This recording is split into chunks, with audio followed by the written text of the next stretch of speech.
સૌપ્રથમ તો આપણા તમામ મીડિયા મિત્રોના માધ્યમથી ગુજરાત અને સમગ્ર દેશના તમામ નાગરિકોને હું અપીલ કરું છું કે આપણા દેશના પ્રથમ નાયબ વડાપ્રધાન અખંડ ભારતના શિલ્પી અને લોહ પુરુષ એવા સરદાર વલ્લભભાઈ પટેલજીની 150મી જન્મજયંતિ નિમિત્તે માનનીય આપણા દેશના યશસ્વી વડાપ્રધાન શ્રી નરેન્દ્રભાઈ મોદીજી સાહેબના આહ્વાનથી રાષ્ટ્રીય એકતા પદયાત્રાનું આયોજન કરવામાં આવી રહ્યું છે।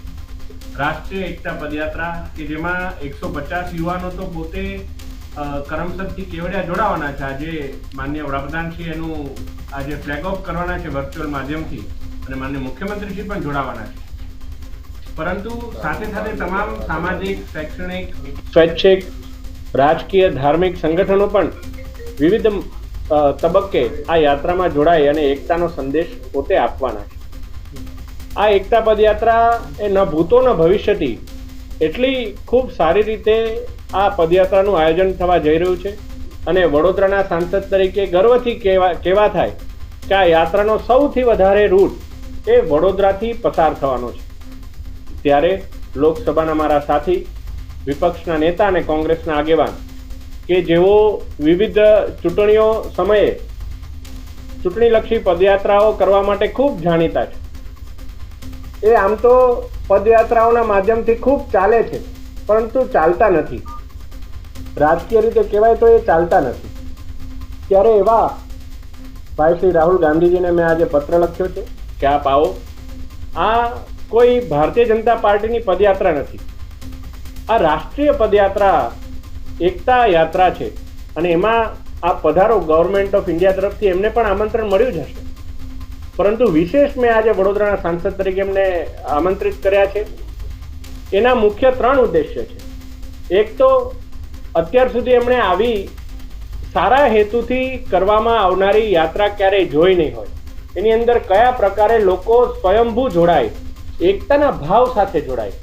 એમની યાત્રાઓના શીર્ષકમાં ઘણીવાર જોડો હોય છે પણ તે એના પછી ઘણું તૂટતું હોય છે, કોંગ્રેસ પણ તૂટી જાય છે, પરંતુ સાચા અર્થમાં ભારતને જોડતી યાત્રા કેવી હોય એનું દ્રશ્ય એમને અહીંયા જોવા મળશે।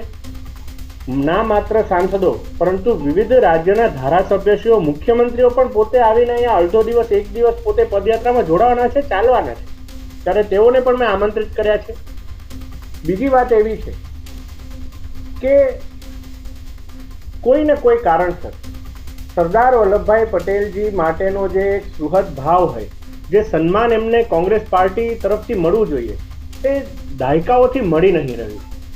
ઘણીવાર સંસદની કેન્ટીનમાં અમારા કોંગ્રેસના સાથી સાંસદો સાથે ઓફ ધ રેકોર્ડ ચર્ચા થતી હોય કે પછી કોંગ્રેસના કાર્યકર્તાઓ સાથે ક્યારેય કોઈ સામાજિક કાર્યક્રમમાં ચર્ચા થતી હોય, ત્યારે એવું મને એ પલ્સ મને મહેસૂસ થયો છે કે જાણે કોઈ અઘોષિત ફરમાન હોય કે સરદાર સાહેબની જે સ્ટેચ્યુ ઓફ યુનિટી માનનીય મોદી સાહેબે આટલી ભવ્યાથી ભવ્ય, એવું કહેવાય કે દુનિયાની 8મી અજાયબી એવી પ્રતિમા બનાવી છે, એમને જોવા માટે, એમને ત્યાં એમના દર્શન કરવા માટેની પણ કોંગ્રેસના કાર્યકર્તાઓને જાણે પરવાનગી ના હોય।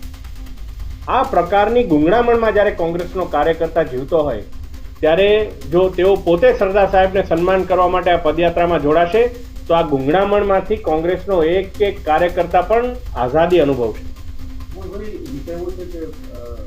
કેન્દ્ર સરકારની આ યાત્રાનું આયોજન ત્યાંથી કોઈ લેટર લખાવો જોઈએ અથવા તો ગુજરાત સરકારમાંથી લેટર, આપણે કેમ આ લેટર લખો? એક પ્લેટફોર્મ ઉપરથી આમંત્રણ અપાયું છે? આ બાબતે હું આપને સ્પષ્ટતા કરું કે ના માત્ર તમામ સાંસદો પરંતુ દેશના તમામ ધારાસભ્યોને પણ આપણા યુથ મિનિસ્ટ્રી દ્વારા, કેન્દ્ર સરકાર દ્વારા આમંત્રણ આપવામાં આવ્યું છે અને લોકસભાના અમારા જે બુલેટિન નીકળે, મારી પાસે મારી પોતાની એપ છે, એ બુલેટિનની અંદર પણ એકતા યાત્રાનું મહત્વ અને એમાં જોડાવા માટે તમામ સાંસદોને આહ્વાન કરવામાં આવ્યું છે।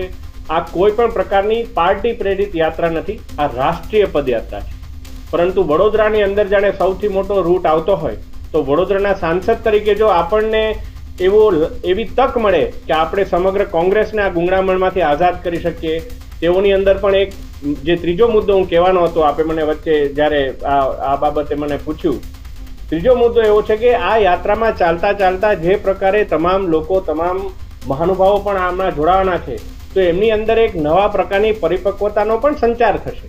લોકશાહીના મૂલ્ય સાચા શું હોય એ પણ એમને ખબર પડશે. એટલે આ બાબતે મેં આદરણીય રાહુલભાઈને આમંત્રણ આપ્યું છે. મને આશા છે, મારા ઓફિસથી એમને ટેલિફોનિક જાણ પણ કરવામાં આવી છે, એમના ઓફિસમાં, અને પોસ્ટ પણ ગઈ છે અને ઈમેલ પણ કર્યો છે. મને આશા છે કે આ બાબતે જો તેઓ આવશે તો સમગ્ર કોંગ્રેસનું ભલું થશે. પ્રોટોકોલ જળવાથી આવશે તો કેવી વ્યવસ્થા કરીશું? કારણ કે યાત્રામાં રાહુલ ગાંધી તમારું આમંત્રણ સ્વીકારે. આપ સૌને જાણતા એ આનંદ થશે, મેં પહેલા પણ કીધું કે ઓલમોસ્ટ તમામ રાજ્યોના મુખ્યમંત્રીશ્રીઓ પણ આ યાત્રામાં પોતે ચાલવાના છે. રાજ્યોના મંત્રીશ્રીઓ, સાંસદશ્રીઓ, ધારાસભ્યશ્રીઓ, ઘણા ગવર્નરશ્રીઓ પણ આ યાત્રામાં પોતે ચાલવાના છે. એટલે પ્રોટોકોલની કોઈ ચિંતા, એમાં પણ ગુજરાત જ્યારે સુરક્ષાના ક્ષેત્રે ગુજરાત મોડલની તો સમગ્ર વિશ્વમાં વાત થતી હોય. માન્ય મુખ્યમંત્રીશ્રીના નામથી મેં એમને એવું કીધું છે કે આપ ચિંતા ના કરો, અમારા મુખ્યમંત્રીશ્રી અને સમગ્ર વહીવટી તંત્ર આપની સુરક્ષા જળવાય એ બાબતે ચિંતા કરશે. કારણ કે ગુજરાતમાં કોંગ્રેસના કાર્યકર્તાઓ મીડિયા સિવાય કશે ગ્રાઉન્ડ પર દેખાતા નથી, એટલે એમને એ એક અસુરક્ષાનો ભાવ હોય કે હું ત્યાં જઈશ ને બધા કોંગ્રેસના કાર્યકર્તાઓ તો હશે નહીં, તો મારી સુરક્ષાનું શું? તો એ બાબતે પણ એમને ખાતરી આપી છે. અને આજના દિવસે તો આપણા માટે ખૂબ સારી વાત છે કે આપણા ગુજરાતના નાયબ મુખ્યમંત્રી આદરણીય હર્ષભાઈ સંઘવી સાહેબ આજે ગ્લાસગોમાં જે કોમનવેલ્થ પરિષદની અંદર ઔપચારિક રીતે ગુજરાતની બીડ આપણે જીતવાના છે. એટલે ગુજરાત મોડલ અને ગુજરાતની કાયદો વ્યવસ્થા એને તો સમગ્ર વિશ્વ ઓળખી અને ગુજરાત ઉપર ભરોસો મૂકી રહ્યું છે, ત્યારે આ બાબતે તો એમને નિશ્ચિંત થવું જોઈએ.